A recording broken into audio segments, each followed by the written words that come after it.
Is to south ಮತ್ತು West ಇರುತ್ತೆ. ಇದು ಗೊತ್ತು ನಿಮಗೆ, ಇದು ಉತ್ತರ ಇದೆ, ಇದು ಇದು ಪೂರ್ವ ಇದೆ, ಇದು ಪಶ್ಚಿಮ ಇದೆ, ಇದು ದಕ್ಷಿಣ ಇದೆ. ಈ ವರ್ಷ ನಿಮಗೆ ಇದಕ್ಕೆ ಆಗ್ನೇಯ ಇದೆ, ನೈಋತ್ಯ ಇದೆ, ವಾಯುವ್ಯ ಇದೆ, ಈಶಾನ್ಯ ಇದೆ.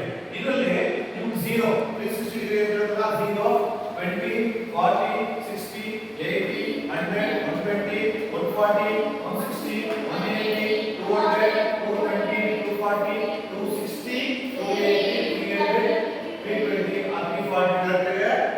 0 0 359 360 ಕರೆಕ್ಟ್ 0 ಆಗುತ್ತೆ. ಒಂದು ಸುತ್ತು ಪೂರ್ತಿ 360 ಡಿಗ್ರಿ 360 ಡಿಗ್ರಿ ಆಗಲ್ಲ.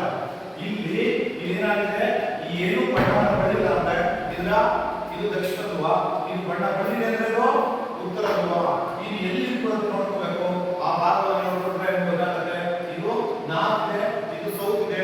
ಎಲ್ಲಿ ದಿಕ್ಕು ಸೂಚಕ ಅಂತ ನಿಮ್ಗೆ ನೋಡ್ಕೊಂಡಾಗ ನಿಮ್ಗೆ ದಿಕ್ಕುಗಳನ್ನ ನೋಡ್ಲಿಕ್ಕೆ, ದಿಕ್ಕುಗಳನ್ನ ಗುರುಪಾಟಕ್ಕೆ ಬಹಳ ಸುಲಭ ಆಗುತ್ತೆ. ಇದು ಎಲ್ಲಾ ಕಡೆ ಬಳಸ್ತಾರೆ. ನಾವಿದ್ರು ಎಲ್ಲಾದ್ರೂ ಅಡವಿಗಳಲ್ಲಿ ಸಮುದ್ರ ಮಧ್ಯೆ ಹೋದಾಗ ಅವ್ರಿಗೆ ದಿಕ್ಕುಗಳು ಗೊತ್ತಾಗಲ್ಲ ಅಂದ್ರೆ ಈ ದಿಕ್ಸೂಚಿಯನ್ನು ಬಳಸ್ಕೊಂಡು ಹೋಗಿ ಏನ್ ಮಾಡ್ತೀವನ್ನ ದಿಕ್ಕುಗಳನ್ನ ಗುರುಪಾಡ್ತೀವಿ. ಇದಷ್ಟೇ ಇಲ್ಲ, ಒಂದು ದೊಡ್ಡ ಅಭ್ಯಾಸ ಮಾಡುವಾಗ ಅಲ್ಲೂ ದಿಕ್ಕುಗಳು ಹೇಗೆ ಗೊತ್ತಾಗುತ್ತೆ ಅಂತ ಹೇಳಿ ನಿಮ್ಗೆ ಹೇಳಿ ಸಿಗುತ್ತೆ.